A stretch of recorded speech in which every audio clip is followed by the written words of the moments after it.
अच्छा जी, सो आज की क्लास में हम लोग जो हैं वो पेपर डिस्कस करेंगे। लाइक पेपर का क्या सिनेरियो है, ये हमारे सामने पेपर है और आप लोगों का पेपर इस तरह से आएगा जो मुझे लग रहा है कि दरमियान में लाइन होगी और इस तरफ और इस तरफ दोनों तरफ आपके पास क्वेश्चंस होंगे जैसे बोर्ड में होता है। ठीक है, ये चूंकि पुराने साल का पेपर है तो इन्होंने और का कॉन्सेप्ट लगाया हुआ है। ठीक है, तो सीन एक ही है, बस जस्ट देखने में थोड़ा सा अलग नजर आ रहा है। ठीक है, तो ये हमारे पास जो है लाइक अगर के देखा जाए ना तो इसमें हमने क्वेश्चंस का एनालिसिस करना है, क्वेश्चंस को देखना है कि हमने ऐसा क्या करना चाहिए कि जिसमें पेपर में हमारा जो कॉन्फिडेंस है वो बना रहे। ठीक है, फिजिक्स और केमिस्ट्री का पेपर और साथ मैथ्स का, तीन पेपर ऐसे होते हैं, फिजिक्स केमिस्ट्री और मैथ्स, ये तीन पेपर ऐसे हैं कि जिसमें अगर कि आपका कॉन्फिडेंस शेक हो गया तो फिर आप स्कोर नहीं कर सकते। इनफैक्ट हमारे पास कुछ ऐसे हमारे बच्चे भी हैं जो पास करने के लिए आए हैं। मुझे आज भी कुछ मैसेजेस फॉरवर्ड किए थे इन लोगों ने कि सर क्या नाम है, मतलब कि मैं ऐसे कौन से दो चैप्टर करूं, मुझे बड़ी हैरानगी हुई कि ऐसे कौन से दो चैप्टर करूं जिससे मैं पास हो जाऊं। ठीक है, तो लाइक हमारे बीच में ऐसे बच्चे मौजूद हैं। ठीक है, आपका टाइटल क्या है? अब्दुलरहमान को आपने मैसेज करने, मतलब कि इसमें असिस्टेंट अब्दुलरहमान के नाम से आईडी है ना, आप उसमें मैसेज करोगे तो वो मुझे मैसेज आएंगे। ठीक है, एडमिन करके दिया आपने मुझे। ठीक है, तो आपके मैसेज मुझे आएंगे मोबाइल में। ठीक है, तो आप मुझे मैसेज कर सकते हैं। तो कहने का मतलब ये हुआ कि जो फिजिक्स केमिस्ट्री मैथ्स होता है उसमें अगर कि हल्का सा ही बंदे का कॉन्फिडेंस शेक होता है तो आप उस तरह से स्कोर नहीं कर सकते जैसे आपको स्कोर करना चाहिए। ठीक है, तो कहने का मतलब ये हुआ कि हम लोग जो हैं ये सारी बातें यहाँ पर डिस्कस करेंगे और यहाँ पर डिस्कस करने के बाद हमें समझ आएगी। ठीक है, ओके। कब वो हमें पीडीएफ बनाकर डायरेक्टली ग्रुप में शेयर कर दिए? नहीं, आप बनाए पर्सनल में शेयर करेंगे। ठीक है, बस वो एक हो गया तो खैर है, कोई इशू नहीं। ठीक है, अच्छा जी, सबसे पहले यहाँ पर अगर कुछ पेपर के एनालिसिस किया जाए तो मैंने पहले बोला था कि जो एपीएस वाले पेपर होते हैं ना, इनको थोड़ा सा ना पंगा लेने की आदत होती है। ठीक है, पेपर थोड़ा सा बोर्ड वालों से डिफरेंट बनाते हैं ये। ठीक है, इनका एक स्टेप ऊपर होता है। तो हम लोग ये एनालिसिस कर लेते हैं कि हमारा जो ये पेपर है इसमें सबसे पहले ये हाउ हाउ और ये कह सकते हैं कि ये सिनेरियो। ठीक है, हाउ वाई, इस तरह के क्वेश्चंस जो है ना ये मतलब कि ये देना पसंद करते हैं। ठीक है, यानी कि जो हाउ वाई एंड ये वाले जो जस्टिफाई वाले क्वेश्चन होते हैं ये क्वेश्चन ये पसंद करते हैं। तो पहले नंबर पर तो आप इधर देख लेंगे क्वेश्चन की जो नेचर है वो क्या होगी, क्वेश्चंस की नेचर। ठीक है, ये नेचर इसकी जो है ये होती है लॉजिकल टाइप क्वेश्चंस की। ठीक है, हाउ एंड वाई वाली, तो ये हाउ वाई वाले क्वेश्चंस जो होते हैं ये थोड़े से कह सकते हैं कि लॉजिकल एंड एनालिटिकल होते हैं। एनालिटिकल मतलब कि आपसे रीजन बेस्ड होते हैं और आप ये कह सकते हैं कि ये रीजन बेस्ड में आते हैं, region based. Okay, region based में हम लोग ये कह सकते हैं कि आपसे ऐसे क्वेश्चन पूछे जाएंगे जिसमें बेसिकली वो रीजंस में इंटरेस्टेड होता है। ठीक है, तो ऐसे क्वेश्चन में आप कहानी आपके लिए डालना मुश्किल होता है। वर्दा वाले तो कहानी, अगर कि आपका कॉन्सेप्ट अच्छा नहीं है तो आप कहानी आपके लिए थोड़ी सी डिफिकल्ट होगी। कॉन्सेप्ट अच्छा है तो पहले इन्हीं क्वेश्चंस को कर लेना, हाउ वाई वाले क्वेश्चंस को। लेकिन कुछ क्वेश्चंस ऐसे होंगे, मैं यहाँ पर पास पेपर उठा के दे रहा हूँ कि जैसे आपके पास ये है, let's say on which principle seismometer works explain briefly, ये विच वाला क्वेश्चन है। विच, व्हाट और स्टेट, डिफाइन, ये क्वेश्चन होते हैं आपसे डायरेक्ट, इनमें सीधी सीधी बात की जाती है। ठीक है, मतलब इसमें रीजन और लॉजिकल वाला पार्ट नहीं होता। ठीक है, ये डायरेक्ट होता है कि ये क्या है, what is this is mobile. ठीक है, ये इस तरह का सवाल है। तो अगर के आप पेपर में जगह देखेंगे ना तो ई शीट पर फायदा होता है। ई शीट पर फायदा क्या होता है कि आपके पास ना, आप लॉन्ग पहले करो या शॉर्ट पहले करो, एग्जामिनर को पता नहीं चलता। एग्जामिनर को क्या है, एग्जामिनर को भाई पेपर चेक करना है, उसके लिए चाहे तुमने जोन सा पहले किया है तो एग्जामिनर जो है उस चीज से मतलब कि बेखबर होता है। तो आपने क्वेश्चंस की सिलेक्शन ऐसे करनी है कि आपको कौन सा चैप्टर अच्छा आता है। मेरे पास 6 चैप्टर्स हैं, मैं एज अ स्टूडेंट एक बिलो एवरेज स्टूडेंट अपने आप को रखता हूं और मैं आपको बताता हूँ मेरी अप्रोच क्या होगी। मैंने पेपर में स्कोर भी करना है। ठीक है, और मेरे 4 चैप्टर तैयार हैं, ठीक है, लेकिन 4 चैप्टर ऐसे तैयार हैं, मिसाल 1 2 3 4 5 6 है ना, मेरा सबसे अच्छा चैप्टर जो है वो है लेट्स से मिसाल के तौर पर चैप्टर 5 सबसे अच्छा है, ठीक है, और चैप्टर 1 फिर उसके बाद है, फिर इसी तरह से ऑर्डरली लेट्स से 2 है और 6 है, बाकी मैंने 3 4 छोड़ा हुआ है। मैं क्या करूंगा कि मैं पेपर में जो है वो आइडेंटिफाई करूंगा कि मैंने किस क्वेश्चन की तरफ जाना है, मेरे चैप्टर से रिलेटेड कौन सा क्वेश्चन है, सही हो गया। अब मेरा चैप्टर 5 सबसे अच्छा है तो मैं ढूंढूंगा इसमें कि यहाँ पर चैप्टर 5 में लेट्स से ये चौक कॉइल है, ठीक है, व्हाट इज चौक कॉइल है, मैं इस क्वेश्चन को पकड़ लूंगा क्योंकि इस क्वेश्चन को मैं सही तरीके से आंसर कर सकता हूँ। अच्छा, अब ये ना हो कि तुम इस अच्छे वाले चैप्टर क्वेश्चन को तुम पकड़ के जो है ना 2 घंटे तक लिखते रहो, ठीक है, आराम आराम से, नहीं ऐसा नहीं, हर क्वेश्चन के 3 ही नंबर है, ठीक है। आपने ये क्वेश्चन पिक किया है, उसकी रीजन क्या है, उसकी रीजन ये है you want to boost your confidence. Paper की जो टेक्निक्स मैं बता रहा हूँ, मुझे ऐसा लगता है कि ये मैंने कुछ सालों में बातें सीखी हैं जो आपको मैं सिर्फ 30-40 मिनट में बता दूंगा, ठीक है, देखो लेक्चर रिकॉर्ड भी हो रहे हैं। अच्छा जी, मैंने ये 3 लाइक कह सकते हैं कि 30-40 मिनट में जो बातें बताऊंगा ये मैंने सीखी हैं, ठीक है, बच्चों के एक्सपीरियंस से। आपने ये क्वेश्चन पकड़ लिया, आपने ये क्वेश्चन आंसर किया, कितने मिनट में आपने तकरीबन आंसर करना होता है 6 से 7 मिनट के अंदर, ओके, 6 से 7 मिनट के अंदर आपने आंसर करना है। अब ये क्वेश्चन मेरा अच्छा हो जाएगा ना तो ऑटोमेटिकली मेरा दिमाग जो है एक अच्छे लेवल पर खड़ा होता है, ठीक है, और जब तुम एक अच्छे लेवल पर मेंटल स्टेट पर खड़े होते हो तो ऑब्वियस सी बात है कि तुम्हारा कॉन्फिडेंस दूसरे बच्चों से, अगर कि वो रैंडमली जा रहे हैं, उनके मुकाबले में तुम्हारा कॉन्फिडेंस ज्यादा होगा। अब तुम्हारा दूसरा चैप्टर है चैप्टर 1 और उसकी तैयारी तुम्हारी अच्छी नहीं है, लेकिन है 5 से कम है, लेकिन फिर भी कुछ ना कुछ है। तुम क्या करते हो कि अगर उस क्वेश्चन की तरफ जाते हो, मिसाल के तौर पर ये पोटेंशियल ग्रेडियंट है, ये बड़ा फेवरेट सवाल है इनका, ठीक है, ये जो मैंने बताया था ना, जो टॉपिक मैंने बताए एनर्जी स्टोर इन कैपेसिटर वाला topic, capacitance of parallel plate वाला टॉपिक, इस तरह के बड़े फेवरेट टॉपिक है।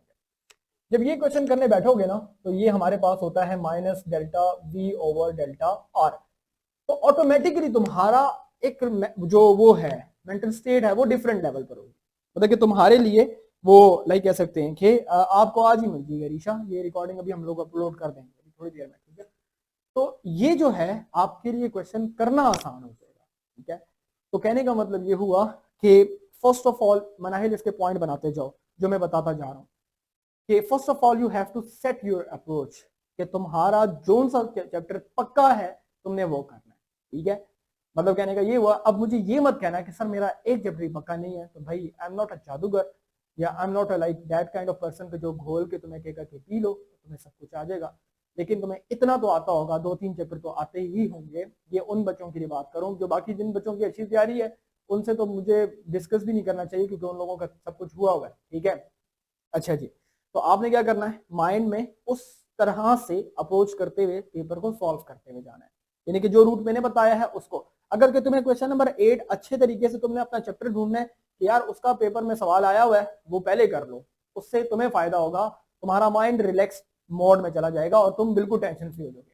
लेकिन अगर कि तुम ऑर्डर वाइज जाओगे, ठीक है, मैं ऑर्डर वाइज के खिलाफ हूँ, मतलब कि मेरी अपनी थिंकिंग है यार, जब मैंने पेपर देता था तो मुझे ऐसा लगता था कि ऑर्डर वाइज मेरे से पेपर ठीक नहीं होगा, ठीक है, तो मैं क्या करता था कि मैं मतलब कि ना जोन सा, स्पेशली फिजिक्स की बात कर रहा हूँ, फिजिक्स का सब्जेक्ट है, मैथ्स में ये अप्रोच डिफरेंट थी, मैथ्स में तो फुल में पेपर देखता भी नहीं था, ठीक है, उसकी अप्रोच डिफरेंट है, कभी डिस्कस करूंगा कि फिजिक्स के अंदर आपने क्या करना है, फिजिक्स में आपने 1 बाय 1 करके जाना है, लेकिन इस तरह से जाना है जो चैप्टर मेरे पक्के हैं, मुझे चैप्टर 5 अच्छा आता है, मैं चैप्टर 3 पे लाना भेजता हूँ यार कि मेरी मेरी प्रिपरेशन नहीं है तो मैं क्यों चैप्टर 3 को देखूँ, ठीक है, दैट काइंड ऑफ अप्रोच कि जब आपके सवाल पहले पक्का होगा, इसका ये फायदा नहीं है कि तुम्हारे पेपर में नंबर मतलब कि ना बस इस अप्रोच से ये बहुत ज्यादा हो जाएंगे, इस तरह से नंबर नहीं आते, इस तरह से नंबर आते हैं कि आपका माइंड रिलैक्स मोड में चला जाता है, आपका माइंड अच्छे तरीके से रिस्पॉन्ड करता है। ये बोर्ड के लिए भी फॉलो कर लेना, ये पॉइंट बहुत इंपॉर्टेंट था, इसलिए मतलब कि ना कर लेना, ये चीज इंपॉर्टेंट है।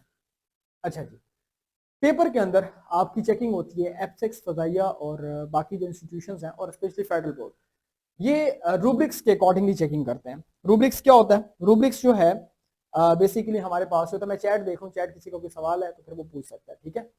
रूब्रिक्स जो है वो ये होता है कि आपके पेपर में आपके सवाल के 3 नंबर हैं, ठीक है, एक सवाल के। और आपका एग्जामिनर ढूंढता है कि यार 3 नंबर का इसने लिखा हुआ या नहीं लिखा हुआ। Let me explain. ओके, मैं किसी भी सवाल को पकड़ता हूँ, मैं पेपर मैंने चेक किए हुए, ठीक है, तो हमें क्या बताया जाता है जब एपीएस की बात करूंगा, क्योंकि एपीएस के बच्चे ज्यादा हैं इस वक्त, वो क्या करते हैं कि आपको एक मैनुअल मिल जाता है, फेडरल बोर्ड में भी और एपीएस में भी, ठीक है, आपको एक सोल्यूशन मिल जाती है आंसर की, और उसमें क्या होता है कि क्या ये बच्चे ने ये चीजें मेंशन की हुई है नहीं, तो एक्सपीरियंस टीचर तो उसको देखते भी नहीं है, लेकिन जब मैं नया नया था, पहली दफा गया था, पहला साल था मेरा, तो मैंने उसको बैठ के आराम से पढ़ा है कि इसका मतलब क्या होता है। मेरी नेचर सीखने वाली है, मैंने सीखा है कि इसमें क्या है। अब मिसाल के तौर पर लेट्स से फॉर एग्जांपल आपके पास ना एक सवाल है, ये in a step up transformer a high voltage AC is obtained by supplying a low voltage AC, ठीक है, does it contradict the principle of law of conservation of energy। सबसे पहले इन्होंने क्या दिया हुआ इसमें कि स्टेप अप ट्रांसफार्मर है जो हाई वोल्टेज को कह सकते हैं कि ऑब्टेन कर रहा है by supplying a low voltage. इस क्वेश्चन के पार्ट्स हैं, ठीक है, 3 नंबर का सवाल है, तो सबसे पहले तो मतलब कि ना ये कह रहे हैं कि डज इट कंट्राडिक्ट्स, ये डज इट कंट्राडिक्ट्स वाला जो सवाल है, ये आपने अब इधर अपने स्टेंसेस को रखना है और अपने आपने मतलब कि जो आपका मौकफ है आपने इस बात को यहाँ पर एक्सप्लेन करना है, ठीक है। मतलब कहने का ये हुआ कि दूसरी स्क्रीन ऑन की हुई है ना, 2 स्क्रीन ऑन है, ऑन है यार, नहीं ऑन की हुई, दूसरी स्क्रीन नहीं ऑन की हुई भाई, नहीं ऑन की हुई ना, मैंने अलाउ नहीं किया हुआ, करो, एक मिनट यार, कर दो शेब, एक मिनट सीधा कर देते हैं, ठीक है, जस्ट वेट। अच्छा ठीक है, ठीक है, सही है, तो बस अब ऑन करके मुझे एडमिन बना दो। ओके,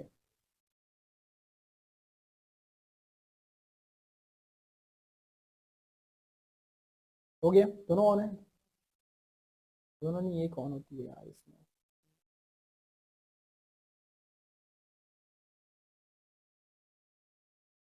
पहले तो ऐसा नहीं होता था।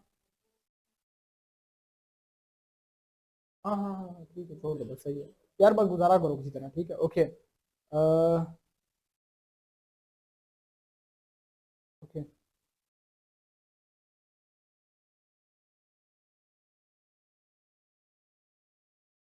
हो जाएगा ईशा, कोई मसला नहीं है, हो जाएगा, पेपर आसान होता है। अच्छा, इस क्वेश्चन के अंदर अगर कि हम लोग देखें ना, तो 3 नंबर हमारे पास 3 मार्क्स होते हैं, तो 3 मार्क्स को आपने क्या करना होता है कि आपका जो एग्जामिनर है वो बेसिकली ढूंढता है इसमें कि जो भी है वो काट दो, इसमें क्लास हो रही है भाई, क्या हो गया, नेट ऑफ कर दो, जिसकी भी क्लास में नहीं यार, क्या हो गया। आपका एग्जामिनर ढूंढता है कि इसमें एक नंबर जो है क्या इसने उसको बताया हुआ है, जिसमें हम लोग कह सकते हैं कि सबसे पहले कि ट्रांसफार्मर की जो आपके पास वो आ रही है लो वोल्टेज और हाई वोल्टेज का जो रिलेशन है वो बताया हुआ है इसने, पहले बेसिक्स है, पहले बात स्टार्ट हुई है। दूसरे नंबर पर आपके पास क्या आ रहा है, आपके पास जो आ रही है कि does it contribute the principle of conservation of energy. तो आपने यहाँ पर वो जो केस होता है, जो आइडियल लाइक कैसे केस में आइडियल ट्रांसफार्मर में इनपुट पावर और आउटपुट पावर आपके पास बराबर है, इनपुट ईएमएफ और आउटपुट ईएमएफ आपके पास बराबर होता है, सिर्फ नंबर ऑफ टर्न्स की वजह से, फैक्टर की वजह से चेंज आता है। अब यहाँ पर एक नंबर जो है वो बेसिकली किस चीज का है, वो बेसिकली इस चीज का है कि आपने ट्रांसफार्मर की बेसिक्स बतानी है कि यार देखो लेट से आपने ट्रांसफार्मर बना दिया, ड्रॉ कर दिया, और उसमें आपने मतलब कि कॉइल वगैरह के रिलेशन बताकर बता दिया कि यार ये स्टेप अप कर रहा है, ठीक है, दैट्स इट। तो ऐसे केस में जब आप इसको आंसर करते हैं तो बोर्ड में भी और एपीएस पे कोई टीचर भी आपके फुल 0 मार्क नहीं कर सकता, वो पाबंद है। आप उसे कह सकते हैं कि सर ये जो रूब्रिक्स का जो एक मेथोडोलॉजी है आप मुझे इसमें मार्क्स देंगे। तो कहने का मतलब ये होता है कि एटलीस्ट आपने स्टार्टअप में जो क्वेश्चन में तलाश करना है कि क्या लिखा हुआ है, आप उसके रिलेटेड जो है बात स्टार्ट करेंगे, एंड देन फिर जब आप आंसर करना स्टार्ट करते हैं तो ऑटोमेटिकली आपका जो है वो कह सकते हैं कि वो स्कोर या आपका जो मार्क्स है वो उसके अंदर काउंट होंगे। तो कहने का मतलब ये हुआ कि जब आप किसी क्वेश्चन को आंसर करते हैं तो एटलीस्ट उस क्वेश्चन की बेसिक्स को समझ लें कि कहना क्या चाहते हैं, और उसके स्टेटमेंट से बात निकालकर पहले एक बात मेंशन करना है।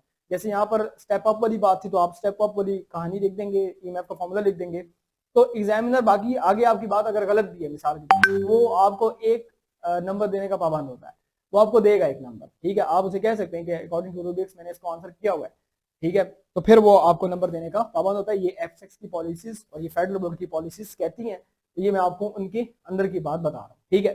तो कहने का मतलब हो गया कि ये हमारे पास सीन होता है। बाकी न्यूमेरिकल के अंदर सिंपल सीन है कि फॉर्मूला आपको पेपर में दिया जाता है, ठीक है, न्यूमेरिकल में फॉर्मूला आपको गिवन होता है और गिवन डेटा भी गिवन होता है। अब मिसाल के तौर पर मेरे पास एक न्यूमेरिकल है, लेट्स से फॉर एग्जांपल आपके पास जो है ना ये एक न्यूमेरिकल है ये वाला, ठीक है, ये how much money you will spend per day for having a bulb, यानी कि बिल कैलकुलेट करना 1 किलोवाट और वाला जो बिल वाला कैलकुलेशन है।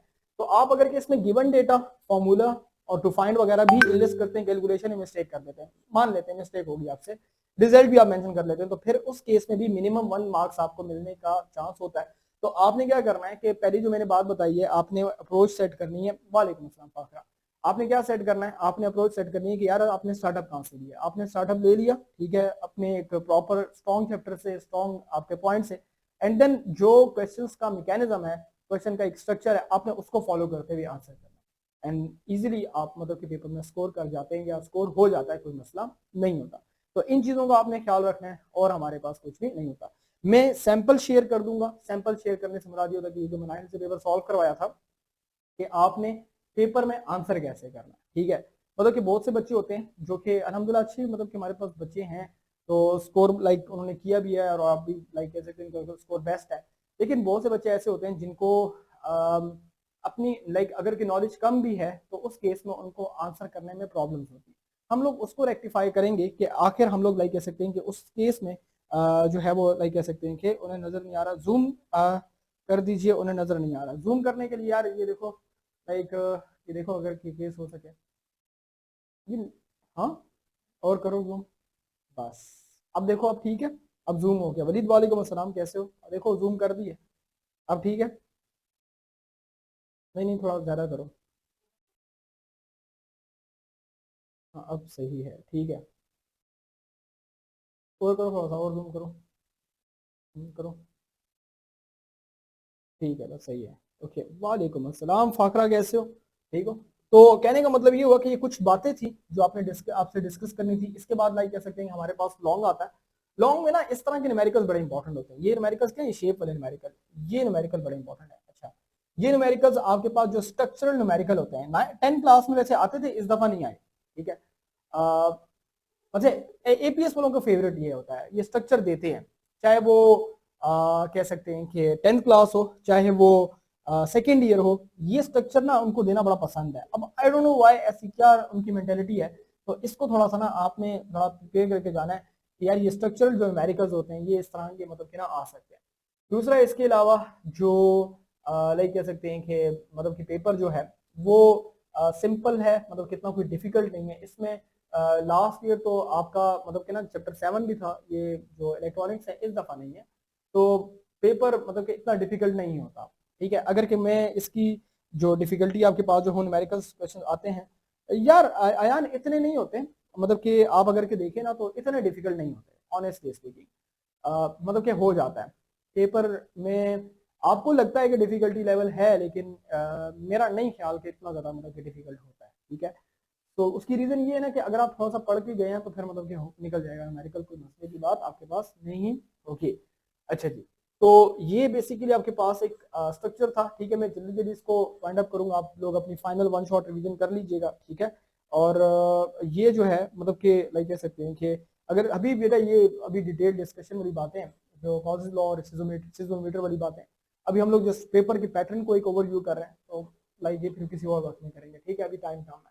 अब इसके अलावा इस किस्म का न्यूमेरिकल जो है ये प्योर इंडक्टिव कॉइल जो है, करंट गिवन है, वोल्टेज फ्रीक्वेंसी गिवन है, आपने inductive reactance and inductance of the coil L और एक्सएल फाइंड आउट करना है। तो ये वो मतलब कि इसके फॉर्मूले बेस्ट ऑप्शन ही होते हैं कि ये फॉर्मूले ही मतलब कि मेंशन होते हैं, ठीक है ये। और आप इजीली लाइक कह सकते हैं इसको न्यूमेरिकल मसला नहीं करता, न्यूमेरिकल में मसला क्रिएट नहीं करता पेपर में, ठीक है, ना फेडरल बोर्ड में ना एपीएस में। जब से ये फॉर्मूले देने शुरू किए हैं, ये फॉर्मूले जब आपके पास होते हैं फिर आपको मसला नहीं होता। हाँ फॉर्मूले ना हो फिर बहुत प्रॉब्लम है बॉस, ठीक है, ये बात है। तो ये इजी सीन है और कोई मसला नहीं है। मैं इसको लाइक कह सकते हैं कि इसके बाद जो प्रैक्टिकल एक पेपर सॉल्व हुआ है तो वो आपको दिखा देता हूँ कि आपकी जो थोड़ी बहुत लाइक कह सकते हैं कि एक माइंड सेट है आपका बन जाए कि यार इसका क्या सीन है, तो ये फिर थोड़ा सा ईजी रहेगा, ठीक है। अच्छा, सबसे पहले ये मतलब कि लाइक कह सकते हैं कि नाहिल का हम शुक्रिया अदा करते हैं कि उसने एक शॉर्ट नोटिस में पेपर सॉल्व कर दिया, ठीक है। और बाकी किसी भी क्वेश्चन को अटेम्प्ट करने के लिए ये पेपर आपको पीडीएफ में मैंने शेयर किया हुआ है। देखो याद रखना कि presentation is not about like कह सकते हैं कि using good markers, colourful marker, फूल बूटे, ये प्रेजेंटेशन नहीं होती। प्रेजेंटेशन का कॉन्सेप्ट हम लोगों ने गलत समझा हुआ है। पंजाब बोर्ड में प्रेजेंटेशन का कॉन्सेप्ट ये होता है हमारे पास, ठीक है, रिवीजन टिप्स में दे दूंगा हमारे पास, ठीक है यार, स्क्रीन क्लियर नहीं है यार इन लोगों को, ठीक है ओके। चलो मैं तुम्हारे क्वेश्चंस एंड में लेता हूँ, जरा ये खुद को उधर एडमिन करो, ठीक है, एडमिन वहीं पे करो, आपको डबल स्क्रीन ऑन कर देते हैं, मुझे भी क्वेश्चन कोई भी ना करना, पहले मैं जरा सारा कंप्लीट कर लूँ फिर मैं आपके क्वेश्चन ले लूंगा, ठीक है, स्क्रीन क्लियर हो जाएगी। नहीं फातमा ऐसी वो बात है, एपीएस मॉक एग्जाम झूठ बोलते हैं, ठीक है, एपीएस के टीचर्स आपके आपसे ही झूठ बोलते हैं क्योंकि उनकी सेक्शन हेड ने उनको मजबूर किया होता है, उनके प्रिंसिपल ने। डबल स्क्रीन ऑन करो, मुझे हटा दो डबल के लिए, हाँ ठीक है चलो सही है। अब देखो, अब चेक कर लेना कि डबल ऑन है या नहीं, अब क्लैरिटी बढ़ गई होगी, ठीक है, देखो बच्चे क्या कह रहे हैं, देखो इधर बच्चों को देखो, ऑन हो गए, क्लैरिटी बढ़ गई है बोर्ड की, यस और नो, अब ठीक है जी सही, ओके चलो काइंड ऑफ ठीक है जी, ओके सही। तो कहने का मतलब ये हुआ कि जो अभी इसके बाद रिवीजन टेक्निक भी बताता हूँ कि रिवीजन स्मार्ट रिवीजन कैसे करनी है। देखो यार, ये फर्स्ट टर्म का पेपर सॉल्व हुआ है ना, presentation is all about that how can you present your material in front of examiner, मतलब कि तुम्हारा मटेरियल कैसे नजर आना चाहिए, ठीक है, एक दो बच्चे है ना, ये टॉपिक है, सही है। तो कहने का मतलब ये हुआ कि हम लोग अगर के लेट्स से फॉर एग्जांपल इस टॉपिक को एग्जामिनर के सामने बताते हैं, एक बच्चा डायरेक्ट बता देता है, ठीक है, मैं नहीं कहता कि वो गलत है, वो भी ठीक है, कोई मसला नहीं है, बच्चों की अपनी अपनी अप्रोचेज होती है, और एक बच्चा जो है उस चीज को एग्जामिनर के लिए आसान कर देता है पढ़ने के लिए, मतलब कि अपने मटेरियल के लिए। एक बात होती है ना पूरी, मिसाल के तौर पर एक पूरी बात हुई हुई है कि ये ना दरमियान में if we know the terminal of voltage source we can easily identify. अब यहां पर बात हो रही है ये वोल्टेज सोर्स की, अगर कि मेरे पास ऑप्शन था कि यहाँ पर मतलब कि मैं डायरेक्ट लाइन लिख देता तो वो भी ठीक था, लेकिन मैंने एग्जामिनर को फैसिलिटेट करके मैंने यहाँ पर हेडिंग दे दी। अब इस हेडिंग का फायदा ये होगा कि एग्जामिनर का बच्चे का टाइम, सही है, एक रिलेशन समझ लो, मैंने बोर्ड के पेपर चेक किए में, अगरचे कि वो पैसे नहीं देते, मैंने एक ही दफा चेक किए थे, उसके बाद मेरे बाप को तो बाकी मैं उनके पेपर दोबारा चेक करूँ, ठीक है। एग्जामिनर का time spend on your paper is inversely related to your marks. अगर के एग्जामिनर तुम्हारे पेपर पर ज्यादा टाइम स्पेंड करता है तो तुम्हारे मार्क्स कम होते हैं, कम होते जाएंगे, और अगर के तुम्हारे लेट्स से फॉर एग्जांपल अगर के एग्जामिनर का टाइम कम होता है तुम्हारे मार्क्स ज्यादा होते हैं, ये रिलेशन इनवर्स होता है, सही है। एग्जामिनर को तुमसे कोई गम गरज नहीं है, एग्जामिनर ने अपने वही 5-6 रुपए या 4-5 रुपए शॉर्ट क्वेश्चन से खड़े करने, ठीक है, मेरे वक्त में 2 रुपए शायद या 3 रुपए थे, अब शायद रेट बढ़ गया होगा, सही है। तो ये एग्जामिनर के माइंड में होता है, तो कोशिश करना कि अपने मटेरियल को ऐसे रिप्रेजेंट करना कि यार वो कहे कि हाँ भाई मेरे लिए आसानी कर दिया, उसका टाइम ना लगे। ये रूल जो है ये physics chemistry maths, sorry maths नहीं, फिजिक्स केमिस्ट्री बायोलॉजी और कंप्यूटर साइंस, ये 4 सब्जेक्ट्स के लिए तो बड़ा ज्यादा पक्का रूल है, एग्जामिनर को तंग नहीं करना, ठीक है। तुम घुमा फिरा के लिखते हो, इधर उधर की बातें करते हो, that would not be like कह सकते हैं बेस्ट वे, इसे कहते हैं प्रेजेंटेशन। प्रेजेंटेशन इज दैट कि आप हाउ कैन यू लाइक कह सकते हैं कि present your material in front of examiner, ये प्रेजेंटेशन है, सही है। फूल बूटे इज नॉट अ प्रेजेंटेशन, मैं इस चीज के खिलाफ हूँ। अच्छा जी, अब हमारे पास एक सैंपल आया हुआ है, ये सैंपल परफेक्ट है, ये वो बच्ची जिसके मार्क्स अलहमदुलिल्लाह बोर्ड में परफेक्ट मार्क्स है, ठीक है, अभी इंप्रूवमेंट वगैरह के बाद भी मतलब कि लाइक वही वाली बात है कि ठीक है बंदा खुश नहीं होता और बेहतर करना चाहता है। तो कहने का मतलब ये हुआ कि उस बच्ची के मार्क्स हैं या उस बच्ची का पेपर है जिससे बाकी बोर्ड में स्कोर किया हुआ है, ठीक है। तो कहने का मतलब ये होता है कि इस केस में लाइक ये मैथमेटिकली बता दिया, और मैथमेटिकली जब आप एक्सप्लेन करते हैं और अपनी बात को रिलेट करते हैं इसी जस्टिफिकेशन के साथ, तो एग्जामिनर के लिए इस बात को समझना ईजी होता है। अब इस वे से कौन लिख सकता है, इस वे से वो लिख सकता है जिसकी प्रैक्टिस होती है। अगर कि तुम्हारी प्रैक्टिस इस वक्त नहीं है तो कोशिश करना कि अपनी बात को वाजे करके लिखना, ठीक है, जो तुमने लिखा है बस ज्यादा नहीं कह सकते हैं कि उसको वाजे करके लिखो, प्रोमिनेंट बना के लिखो। ऐसा नहीं है, एग्जामिनर को नहीं पता कि यार तुम अयान हो या तुम let's say for example Abdul Moiz हो या मनाहिल हो या कोई भी हो, फाखरा हो, एग्जामिनर को नहीं पता, एग्जामिनर देखेगा तुम्हारे मटेरियल से। सो आप जितना आसान करके उसके लिखेंगे तो that would be a better way कि ये हमारे पास ये है। दूसरा, यहाँ पर एक मिस्टेक इसने की हुई है कि इसने यहाँ पर ये डायग्राम जो है ये पेंसिल से बनाई हुई है, ठीक है। ये डायग्राम शुड नॉट लाइक कह सकते हैं कि पेंसिल से नहीं होनी चाहिए। एपीएस के टीचर बड़ा इस चीज पर बड़ा वो करते हैं, ठीक है, मसले क्रिएट करते हैं। ये डायग्राम शुड भी लाइक कह सकते हैं कि ब्लैक पेन ऊपर होना चाहिए, ठीक है। और ये डायग्राम जब आप ब्लैक पेन से करते हैं तो परफेक्ट होती है। इसके साथ साथ आपने डायग्राम अगर के बना दी है, ठीक है, डायग्राम पूरी बनाया, ठीक है। डायग्राम में क्या होता है, डायग्राम में लेबलिंग होती है। लेबलिंग आपने लाजमी करनी है। That would be a better approach कि एग्जामिनर जो है वो लेबलिंग से समझता है। ये बैटरी है ना, इधर वी लगा दो वोल्टेज सोर्स, यहाँ पर क्यू लगा दो प्लस, यहाँ पर लगा दो माइनस क्यू, एंड देन आपके पास सारी। और अगर के इसको लाइक एंड लेवल पर लेके जाना चाहते हो, इसकी ये ना यहाँ पर लाइन बची हुई थी ना, यहाँ पर कैप्शन दे देते हैं। Let me use some different colour, जिससे ये थोड़ी सी बात जो है वो कह सकते हैं कि मेरे लिए आसान हो जाए, ठीक है। यहाँ पर ये कह सकते हैं कि कैप्शन आ जाता। कैप्शन क्या होता है, कैप्शन आपके पास डायग्राम की लेबलिंग होती है कि डायग्राम में है क्या, एसेट। तो ये आपका एक एंड लेवल का क्वेश्चन होता है जो कि आइडियल स्टेट एग्जिस्ट करता है। सही हो गया। अब एग्जामिनर को नहीं पता कि तुम लड़के हो या फिर लड़की हो, इस केस में तुम लोग स्कोर कर लेते हो। और तुम्हारा हर क्वेश्चन इस तरह से ही होना चाहिए। अगर डायग्राम नहीं बनती मत बनाओ, ठीक है। Diagram is not necessary in every question.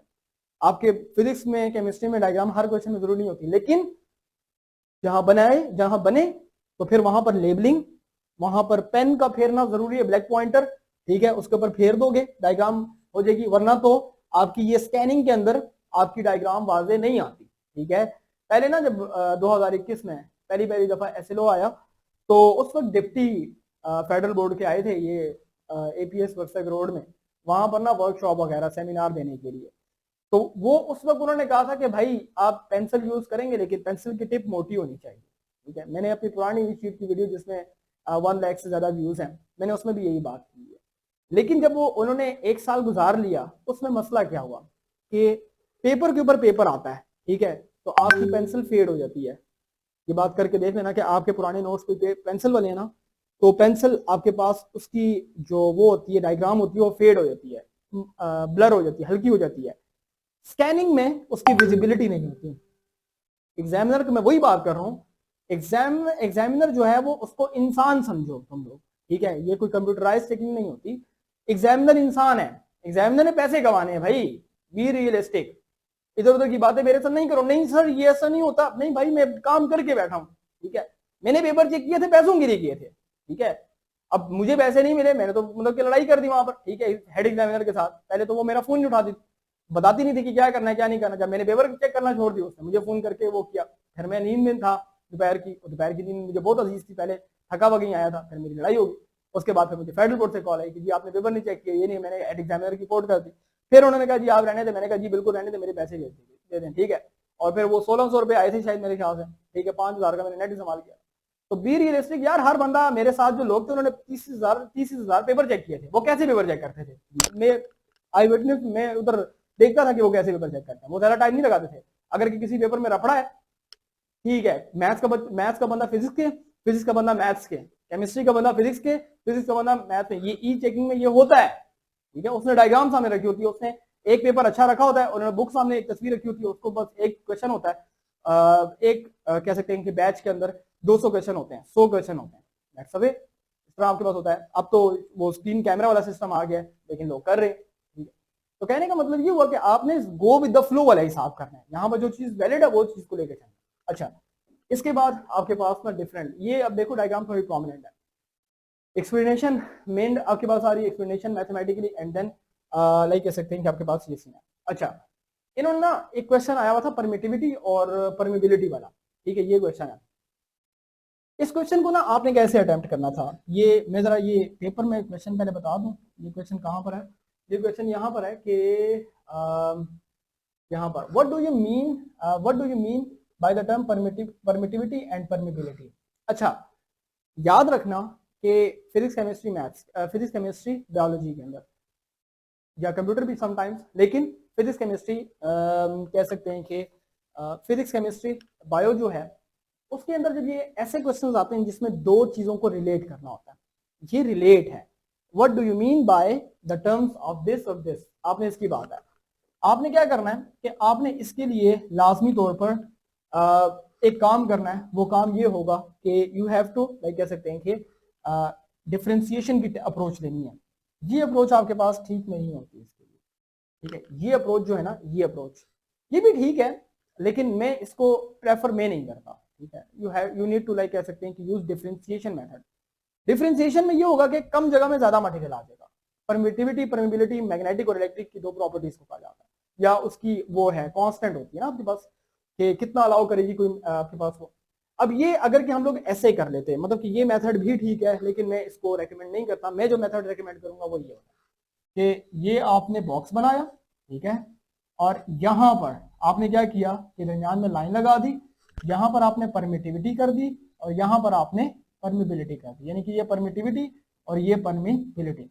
सबसे पहले यहां पर दरमियान में डेफिनेशन आ जाएगी, डेफिनेशन यहां पर। उसके बाद सेकंड वाला क्या आ रहा है, कांस्टेंट आ जाएगा, इसकी वैल्यू वगैरह, ठीक है। आपने कांस्टेंट ली। उसके बाद फिर आपके पास यूनिट आ रहा है, आपने यूनिट या unit. That is the better way यार, कि आप शॉर्टकट में ज्यादा जल्दी एक बात समझाने की कोशिश करें अच्छे तरीके से। किसी भी दो चीजों को कंपैरिजन, कंपेयर कंट्रास्ट वाली चीजों में, डिफरेंशिएशन वाली में इस वे से चलना है, तो ये एक बेटर वे होता है, ठीक है। बाकी लाइक जो बच्चे करते हैं तो ये अप्रोच गलत है, सही है। अच्छा है कि इसने मतलब कि कर दी है, ठीक है। और ये यहाँ पर जो मुझे लगता है, जो मेरा अपना एक्सपीरियंस है उसके अकॉर्डिंगली ये मेथड प्रेफरेबल है, ये भी मेथड ठीक है, लेकिन मैं इसको प्रेफर नहीं करता। अगर कि आप कहते हो कि नहीं सर मैं शॉर्ट टाइम में बोर्ड में लेके चलना चाहता हूँ इस चीज को, मतलब कि जो स्कोरिंग टेक्निक्स होती हैं शॉर्टकट वे में, तो ये टेक्निक एग्जामिनर को ज्यादा पसंद आती है। बीइंग अ फिजिक्स टीचर, आप लाइक कह सकते हैं कि हम लोग इस चीज को ज्यादा पसंद करते हैं, ठीक है। एक फिजिक्स के टीचर के माइंडसेट से बात कर रहा हूँ। अच्छा, इसके बाद क्या होगा, इसके बाद आपके पास जो है न्यूमेरिकल्स है। न्यूमेरिकल ये पैरेलल कॉम्बिनेशन, सीरीज कॉम्बिनेशन, ये न्यूमेरिकल है। न्यूमेरिकल में क्या करना है, न्यूमेरिकल में आपने वही डायग्राम, डेटा, फाइंड, आपके पास फॉर्मूला, सॉल्यूशन और रिजल्ट आपके पास। अगर कि आप यहाँ से क्वेश्चन से मटेरियल निकालते हैं, ये अब क्वेश्चन पेपर से आता है, ये भी क्वेश्चन पेपर से आता है। यहाँ पर मिसाल के तौर पर आपसे मिस्टेक हो गई है, मिसाल दे रहा हूँ, ठीक है, ये मिस्टेक हो गई, आपका रिजल्ट भी ठीक नहीं आ रहा, इस केस में भी आपके 1 आउट ऑफ 3 मार्क्स मिल जाते हैं आपको। क्यों? क्योंकि आपका जो उसके पार्ट्स होते हैं क्वेश्चन चेकिंग में कि क्या ये चीज अवेलेबल थी, आप कहते हैं यस दिस इज अवेलेबल, तो एग्जामिनर कहता है कि हाँ यार गिवन फॉर्मूला आपके पास ये चीजें मेंशन की हुई है, ठीक है, तो उसमें एटलीस्ट एक नंबर आपको मिल जाता है। तो अगर आप एक न्यूमेरिकल को इस तरह से अटेम्प्ट करते हैं तो ऑटोमेटिकली आप जो है ना वो लाइक कह सकते हैं कि एक बेटर वे में एक दो नंबर तो आराम से स्कोर कर जाते हैं। इसके जो नंबर होते हैं वो आपके पास दो नंबर होते हैं, एक रिजल्ट दिखाने के और एक कैलकुलेशन के। लेकिन अगर के रिजल्ट ठीक नहीं है तो फिर वो नंबर नहीं कंसिडर होता, कैलकुलेशन में कट जाता है। लेकिन एग्जामिनर अगर के अच्छा है तो वो एटलीस्ट दो नंबर दे देता है, और ये 80% के केस में आपको दो नंबर मिल जाते हैं। ये दो नंबर क्यों मिल जाते हैं? क्योंकि एग्जामिनर को ये लगता है कि यार इस बच्चे ने सारा सही किया हुआ है, सिर्फ सोल्यूशन में जो वैल्यूज पुटिंग थी वो गलत कर गई है, या कर गई है या कर गया है, तो एग्जामिनर इस चीज में भी आपको फैसिलिटेट कर देता है। तो ये चीज आपने माइंड में रखनी होगी। इसके बाद आप आगे आते हैं, इसके बाद आप आगे आएंगे तो हमारे पास लेट्स से डिफरेंट कंडीशंस आपके पास आती हैं। लेट्स से फॉर एग्जांपल आपके पास ना मतलब कि ना ये अगर के वोल्टमीटर है और एमीटर की बात आपके पास आ रही है, तो कहने का मतलब ये हुआ कि पेपर का जो एक रूट था वो मैंने समझा दिया है। अब ये सारा पेपर सॉल्व आपको मिला हुआ है, जो मैंने मेन बातें बताई हैं रिलेट कर लेना बात उनके साथ, ज्यादा टाइम नहीं लूंगा, बस मैं जस्ट लास्ट में डिवीजन की बातें बताऊंगा, टेक्निक समझा देता हूँ कि क्या क्या करना है, कैसे करना है, बात खत्म। अगर कि तुम्हारा लास्ट में सवाल हुआ तो सवाल पूछ सकते हो, ठीक है। सो यहाँ पर सबसे पहले मैं एक चीज देखना चाहूंगा कि हमारे पास जो है, just wait a second, okay, ये पेपर काइंडली शेयर कर दें। शिदादे ये ग्रुप में चेक करो, आपको मिला हुआ है पेपर, ठीक है। इंस्टाग्राम पर तो मैं अपलोड करूंगा, लेकिन हमने ट्रायल ग्रुप में बच्चों को लेना बंद कर दिया है, मतलब कि जो आ गए हैं वो आ गए हैं, जो नहीं आए वो नहीं आएंगे, बस अब बच्चे नहीं ले रहे ट्रायल ग्रुप में। अच्छा, लास्ट में रिवीजन टेक्निक्स क्या होती हैं, ठीक है। Let me just wait a second, यहाँ पर अगर कि मैं देखूँ इसने इधर किया, ठीक है, ओके। सो रिवीजन टिप्स हैं, रिवीजन टेक्निक्स हैं, आप जो भी कहना चाहो, रिवीजन ट्रिक्स, ठीक है, एंड टिप्स, रिवीजन कैसे की जाती है? रिवीजन का एक तरीका है, ठीक है, इसको ऐसे कहा जाता है, मतलब कि ना इसको इन्वर्टेड पिरामिड या इन्वर्टेड ट्राइंगल की केस में देखते हैं, ठीक है। मेरी जो एक रिकमेंडेड टेक्निक है वो क्या होती है, वो ऐसे होती है, ठीक है, ये ऐसे, ये इस, अच्छा ठीक है, ओके, ये ऐसे होती है, तो ये आपने ऐसे आना, उल्टे आना, कैसे आना, ये जो ऊपर वाली लाइन है ना, ये ऊपर वाली लाइन, ये बेसिकली आपकी है, ये आपकी डिटेल्ड वो है, डिटेल्ड कोर्स के बारे में होता है, डिटेल्ड कोर्स रिवीजन जो होती है, डिटेल्ड कोर्स रिवीजन, जो आप लोग पूरा कोर्स रिवीजन करने की कोशिश करते हैं, ठीक है, ये वो लाइन है, ये वो पॉइंट्स है।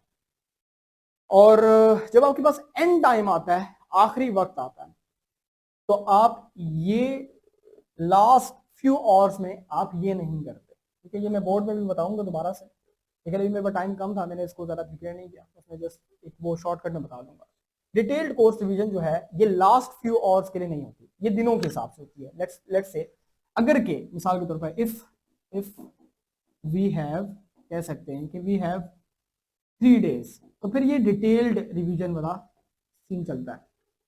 लेकिन आप क्या करते हैं कि जब आपके पास कुछ आवर्स रह जाते हैं, लाइक कह सकते हैं कि फ्यू आवर्स हैं, जैसे हमारे पास अभी कुछ घंटे रह गए हैं, ठीक है, क्योंकि बाकी सो जाना आप लोगों ने, फ्यू आवर्स के केस में आपने ये करना है कि आपने 1 पेज रिवीजन नोट्स वाला कॉन्सेप्ट अप्लाई करना है, 1 पेज पर पूरा चैप्टर होना चाहिए, वो आपको मैं दे दूंगा, मनाहिल से मैं पूछ लूंगा, मेरे ख्याल से हैं ग्रुप में शेयर किए में, मनाहिल वालों के ना हुए तो बिस्मा वालों के तो हैं, आपका 1 पेज पर पूरा चैप्टर होना चाहिए। नहीं समझी मेरी बात? 1 पेज पर जो हमारी 1 शॉट रिवीजन होती है या 1 पेज रिवीजन नोट्स होते हैं, उसमें 1 पेज पर हम सारा का सारा जो है ना वो चैप्टर कवर करते हैं। मैं भी देख रहा नहीं हूँ क्योंकि वो मेरे से स्क्रीन दूर है, लेकिन मैं बताता हूँ कि स्क्रीन कितनी दूर है। ये देखो स्क्रीन इतनी दूर है मेरे से, ठीक है, जो तुम कमेंट कर रहे हो ना, जो तुम मैसेज कर रहे हो, मुझे नजर ही नहीं आ रहा, ठीक है, मेरे पास जो वो है डबल स्क्रीन ऑन की है, तो मैं एडमिन नहीं हूँ, सही है। सो इसलिए थोड़ा गुजारा करो, मैं तुम्हारे क्वेश्चंस वहां पर जाके देखूंगा, मेरे पास इस मोबाइल में शो नहीं हो रहा। अच्छा जी, तो कहने का मतलब ये हुआ कि जो फ्यू आवर्स वाली टेक्निक है, इसमें आपने 1 पेज रिवीजन नोट्स अप्लाई करना है। 1 पेज रिवीजन नोट से आपको ये फायदा जरूर होगा कि आपका कम टाइम में मैक्सिमम कोर्स रिवाइज हो जाएगा। मिसाल के तौर पर मेरे पास इलेक्ट्रोस्टैटिक्स है, मैं माइंड में रिवाइज करना बताता हूँ, आप देख के रिवाइज कर लेना, मैं माइंड में आपको बता देता हूँ। लेट्स से फॉर एग्जांपल आपने कूलम लॉ से स्टार्ट लिया, कूलम लॉ से आपने कैसे स्टार्ट लिया, let's say for example coulomb law क्या होता है, कूलम लॉ मटेरियल मीडियम में क्या होता है, उसकी परमिटिविटी क्या होती है, इसके अलावा डायरेक्शनल वे में क्या होता है, और हम कैसे कंपैरिजन करते हैं, ये माइंड में लाइक आप उसको देख रहे हो, ये क्विक रिवीजन आपके पास होगी, ठीक है। उसके बाद फिर आप अगले टॉपिक पे इलेक्ट्रिक फील्ड इंटेंसिटी भी जाते हो, फिर आप उसको रिलेट करते हो, फिर इलेक्ट्रिक फील्ड लाइंस पर जाते हो, फिर आप उसको रिलेट करते हो, फिर उसके बाद आगे आप एप्लीकेशन ऑफ इलेक्ट्रोस्टैटिक्स पे जाते हो, फिर आप उसके बाद इलेक्ट्रिक फ्लक्स पे जाते हो, फिर आप गॉसेस लॉ पर जाते हो, फिर एप्लीकेशन ऑफ गॉसेस लॉ पर, फिर आप इसी तरह से आगे आगे जाते जाते हो। कम टाइम के अंदर वो 1 पेज रिवीजन नोट्स आपको हेल्प करेगा कि आप हेल्प कर मतलब कि ना सारा रिवाइज कर सकते। उसके बाद आपने क्या करना है, ये टेक्निक है, ये इस पॉइंट पर ये आपने यहाँ पर अप्लाई करनी है। मैं इधर लिख देता हूँ कि लेट्स से फॉर एग्जांपल आपके पास जो है ये मिसाल के तौर पर हम लोग ये कह सकते हैं कि अगर के देखा जाए तो यहाँ पर 1 पेज रिवीजन नोट्स है, जस्ट वेट, ओके, मैं इसको साफ करके ना वो कर लूँ तो फिर ज़्यादा अच्छा रहेगा। ओके, ये 1 पेज रिवीजन नोट्स है, 1 पेज रिवीजन नोट्स हैं। तो 1 पेज रिवीजन नोट्स पर हमारे पास क्या होगा कि हमें फायदा हो जाएगा कि आपने एक पेज को, आपने एक चैप्टर को पूरे रिवाइज किया पेज से देखकर, और उसके बाद आपने माइंड में रिवाइज किया। अगर एक बच्चा ऐसा है जिसने पूरा साल ही कुछ नहीं पढ़ा, इंप्रूवमेंट देती रही है, देता रहा है, या चिल मोलते मीठे चोल वाला बच्चा है, तो वो फिर भी वो भी बच्चा ना उस पेज को देखकर ना शॉर्टकट मार सकता है, मतलब कि ना प्रिपेयर कर सकता है। तो पेपर में एटलीस्ट उसका 30% 40% निकल जाता है। ये 1 पेज रिवीजन नोट्स की बात कर रहा हूँ, शॉर्टकट की बात कर रहा हूँ। ये जो लॉन्ग डिटेल्ड एनालिसिस वाला कोर्स है, ये इसके लिए दिन चाहिए होते हैं, 2 3 4 इतने दिनों में रिवाइज होता है, आप मतलब कि आराम आराम से करते हैं, ठीक है। लेकिन जो ये वाला पॉइंट है, अभी इस वक्त हम लोग यहाँ पर खड़े हैं, ये हम लोग यहाँ पर मौजूद है, तो आप अपनी तैयारी को इस तरह से कॉन्साइज करके एक पॉइंट पर लेके आते हो, जिसे आप ज्यादा कोर्स को शॉर्ट करते करते करते करते करते एक पेज पर ले आए। आप नहीं बना सकते नोट्स, आपके पास टाइम नहीं है, आपको तरीका नहीं आता, आपको तैयार दे देता हूं, जिसे स्पून फीडिंग कहते हैं, ठीक है। आप डायरेक्ट वो पकड़ो, डायरेक्ट देखो, लाइक विद इन मतलब कि लाइक कह सकते हैं कि 10 to 15 मिनट में, अगर कि तुम ना भी पढ़ने वाले बच्चे हो तो 20 मिनट से ज्यादा टाइम लगेगा, तुम पूरा वो एक पेज के ऊपर सारा चैप्टर को रिवाइज करके याद कर सकते हो। ठीक है, एक दफा देख के करो, उसके बाद ध्यान में करो। ठीक है, परफेक्ट। फिर उसके बाद एमसीक्यूज करो और उसके बाद उसके लाइक कह सकते हैं शॉर्ट कॉन्सेप्चुअल क्वेश्चन देख लो। परफेक्ट। इसी तरह से 6 चैप्टर्स को पहले देख के फिर जबानी, फिर देख के फिर जबानी, फिर इस तरह करके उसके बाद लास्ट में एक नजर न्यूमेरिकल को ओवरव्यू कर लो, कोर्स रिवाइज हो गया। अब अननेसेसरी थॉट्स को माइंड से निकाल दो। जिस वक्त तुम लेटते हो, सोने लेटते हो, कल पेपर है लेट्स से फिजिक्स का, तुम्हारे माइंड में चल रहा है कि यार अच्छा ठीक है, तुम खुश होते हो, माइंड में तुम्हारे दिमाग में पेपर चल रहा होता है, तुम कहते हो अच्छा कूलम्स आओ तो मुझे आता है। ठीक है, अचानक से तुम्हारे ध्यान में आता है एडी करंट का क्या होता है, अच्छा एडी करंट, वो यार ये एडी, अब क्या होता है, कंफ्यूजन। एक दफा रिवाइज कर ली अच्छे तरीके से, 2 दफा कर ली है, बस परफेक्ट है। अब बार बार अगर के सोचोगे ना तो वो चीज तुम्हें नुकसान देगी, उससे तुम भूल जाते हो। तो ये रिवीजन की जो टेक्निक मैंने समझाई है, ये टेक्निक आपने देखनी है। अब जब फाइनल बोर्ड का पेपर आएगा तो मैं वन शॉट रिवीजन क्लासेस दूंगा। इस दफा फर्स्ट या सेकंड की स्पेशल वन शॉट रिवीजन हमने प्लान की है इस पे कि 4 घंटे की क्लास एक चैप्टर की या 5 घंटे की क्लास सिर्फ एक चैप्टर की detail one shot revision class है। ठीक है, तो या 6 घंटे कर लेंगे, 5 से 6 घंटे, बीच में 2 ब्रेकिंग कर लेंगे। लेकिन उसमें क्या होगा कि रिवीजन तुम मेरे साथ करोगे। ठीक है, और फिर हम लास्ट में जो रिवीजन करेंगे बोर्ड के लिए वो 1 पेज रिवीजन नोट फ्री ही करेंगे, लेकिन वो बात की बात है। लेकिन अगर कि तुम मुझे इस वक्त पूछते हो तो ये जो ये वाला पॉइंट है ना, ये वाला पॉइंट, ये तुम्हें यहाँ पर तुम खड़े हुए हो और फिर तुम 1 पेज रिवीजन नोट फ्री करोगे, परफेक्ट हो गया। अब मुझे बता दो कि क्या यहाँ तक ओके हो गया, यस और नो। अगर कि कोई मसला है तो बता सकते हो, बाकी कोई इशू नहीं है, मैंने सारा एक्सप्लेन कर दिया है जितना मैंने करना था। तो अगर किसी को कोई सवाल है तो बता सकते हैं। मैं इधर आ चुका हूँ इस साइड पर, आपको इसकी रिकॉर्डिंग लाइक कह सकते हैं कि मिल जाएगी। ठीक है, वो शेयर कर दें आपके पास ग्रुप में, ठीक है, सॉल्व पेपर ग्रुप में शेयर कर दें, मिल जाएंगे, बिल्कुल ठीक है। If you have any query you can ask, okay, all thing crystal clear. I hope कि तुमने कुछ आज कुछ नया सीखा होगा। Sir black pen uses, black pen uses is only for your like कह सकते हैं हाईलाइटिंग वगैरह के लिए। ठीक है, मुझे बता दें कि मैंने की पॉइंट नोट कर लिया है, वो आपको शेयर करूंगा ग्रुप में। यार आप ऐसा करें कि मुझे शेयर करने में जरा एक दफा पढ़ लूंगा। अल्लाह ताला बेटा आप लोगों को कामयाब करें, मेरी दुआएं आप लोगों के साथ हैं।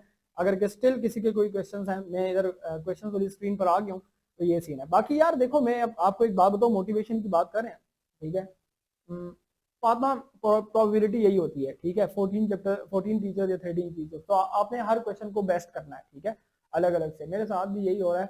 तो नहीं नहीं उमायमा, कोई इतनी टेंशन की बात नहीं है। ठीक है, रिलैक्स हो जाओ। कुछ मोटिवेशन लाइन यही है बेटा कि जिंदगी में इम्तिहानात तो बहुत सारे आते हैं। ठीक है, और it's not the end of your life. ठीक है, अल्लाह ना करे कि this exam is not like कह सकते हैं दैट काइंड ऑफ एग्जाम के मतलब कि आपको कि नहीं हो यार मेरे से ये, जब आप बहुत परेशानी में कोई एग्जाम देते हो ना तो फिर आपकी तैयारी उस लेवल की आपकी नहीं होती जिस तरह से आपकी तैयारी होनी चाहिए।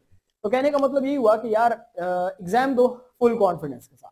ठीक है, बस सही है, मतलब कि एग्जाम ही तो है और क्या करना है आपने, सही है। और असल गेम जो है वो आपकी बोर्ड की एग्जाम की गेम है, उसके लिए फिर बड़ा प्लान है मेरे पास, वो फिर बात की बात है, वो बैच 2 जब स्टार्ट होगा फिर डिस्कस करते जाएंगे, क्रैश कोर्स बैच 2। अगर के बैच 2 लेट हो गया, बच्चे मेरे से वहां पे पूछ रहे क्रैश कोर्स, तो बेटा क्रैश कोर्स नहीं होगा। लास्ट टाइम फर्स्ट ईयर का क्रैश कोर्स नहीं था। उसकी रीजन ये थी कि हम बैच 2 ही को मतलब कि एंड तक लेके गए, फिर हमने कोई रजिस्ट्रेशन नहीं की। ठीक है, तो बैच 2 के साथ क्रैश कोर्स फिर हमारी रिवीजन क्लासेस ही होती हैं, कुछ रिवीजन उसको हम क्रैश कोर्स कह देते हैं। तो वो फिर बाहर से एडमिशन नहीं लेते हम लोग। ठीक है, वो हमारे बैच के बच्चे ही क्रैश कोर्स करते हैं, जैसे लास्ट टाइम हुआ था। तो कहने का मतलब सारा सिंपल है यार कि चिल सीन है, कोई टेंशन की बात नहीं है, रिलैक्स हो। जो मतलब कि ना वो जिंदगी में इससे बड़ी बड़ी मुश्किल आती हैं। इस वक्त इसी स्टेज पर पिछले साल बच्चे थे माज और बिस्मा वाले। अभी मुझे माज ने कांटेक्ट किया कि सर मुझे बड़ी खुशी होती है जब आप किसी जूनियर को भेजते हैं और कहते हैं कि इसको गाइड कर दे।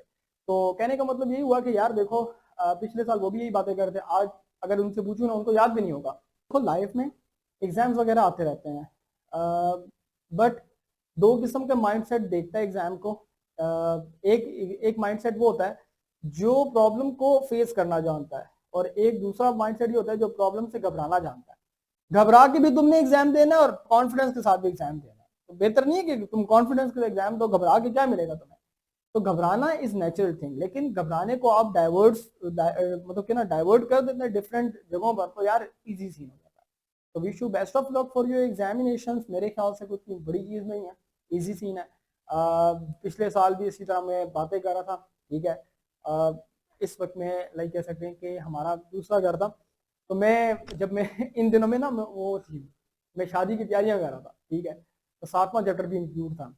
तो उस वक्त ये था कि मैंने कहा यार देखो, बात ऐसी की है कि इस वक्त लाइफ में ना मतलब कि अगर तुम घबराओगे तो फिर आगे जिंदगी में क्या करोगे, ठीक है, जिंदगी में तो बड़े बड़े मरले आएंगे। तो कहने का मतलब सिंपल है यार, देखो चिल सीन है, रिलैक्स होके जाना, ठीक है, दिमाग को हल्का करके जाना बस, ठीक है ना।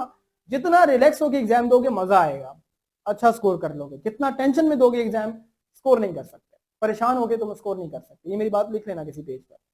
टेंशन में तुम स्कोर कर ही नहीं सकते, फंसे रहोगे किसी पॉइंट पर। तो इसलिए अपने आप को जितना सिंपल, जितना रिलैक्स, काम एंड कूल रख सकते हो, परफेक्ट हो जाएगा। ठीक है, मेरी बात समझ रहे हो? इस चीज को फॉलो करना। बाकी मेरी दुआएं, मेरी सपोर्ट, मेरे टीचर्स की सपोर्ट, मेरे इंस्टीट्यूट की सपोर्ट इंशाल्लाह हमेशा तुम्हारे साथ रहेंगी। हमने अपने एंड पर पूरी सपोर्ट करने की कोशिश की है इस शॉर्ट टाइम के अंदर, जितना हमसे हो सके यार हमने किया है। इंसान अपनी कोशिश कर सकता है, बाकी तुम लोगों की अपनी मेहनत है और बाकी तुम लोगों का अपना कॉन्फिडेंस है। तो बस बात ये सारी की सारी, मैं हमेशा एक मिसाल देता हूँ कि confidence is just like an umbrella, एक छतरी की तरह होता है। बारिश को तो नहीं रोक सकता, लेकिन बारिश में खड़े होने का कॉन्फिडेंस देता है, ठीक है। तो अगर तुम्हारे पास ये कॉन्फिडेंस होगा तो तुम उस जगह पर खड़े हो रह सकते हो, ठीक है। तो वही मेरी बात है कि लेवल सबके निकलेंगे, पर निकलेंगे उनके जो खड़ा रहेगा। तो तुमने खड़ा रहना, तुम्हारा लेवल निकल जाएगा, सही है। इतनी सी बात है बस। कॉन्फिडेंस क्या यार, यही बात है कि बस जवान आदमी की जो मुश्किलात ना हो तो फिर उसको परेशान होना चाहिए, मुश्किलात हैं तो वो खुश होना, उसको खुश होना चाहिए। तो ये चीज़ है। और लाइफ में कुछ चीज़ चैलेंजिंग करो। लाइफ में आपके पास कुछ चीज़ें चैलेंजिंग होनी चाहिए आपको। ऐसा होना चाहिए कि मेरी ज़िंदगी में कुछ चीज़ चैलेंजिंग हो, जिससे मैं मतलब कि ना अपनी मेमोरीज क्रिएट करूँ। हमेशा मेमोरीज चैलेंजेस से बनती हैं। किसी भी ज़िंदगी, जिसकी ज़िंदगी रिलैक्स होती है उसके पास मेमोरीज नहीं होती, ठीक है, ये बात ध्यान में रखना। जिस बंदे की ज़िंदगी चैलेंजिंग होती है तो उस बंदे के पास मेमोरीज ही बड़ी अच्छी होती है। तो जस्ट अपनी मेमोरीज अच्छी करो, और बाकी बाकी मेहनत करके अल्लाह पर रिजल्ट छोड़ दो। मेहनत शर्त है, कामयाब होने के लिए मेहनत नहीं छोड़ सकते। बस ये बातें, और कुछ भी नहीं होता। तो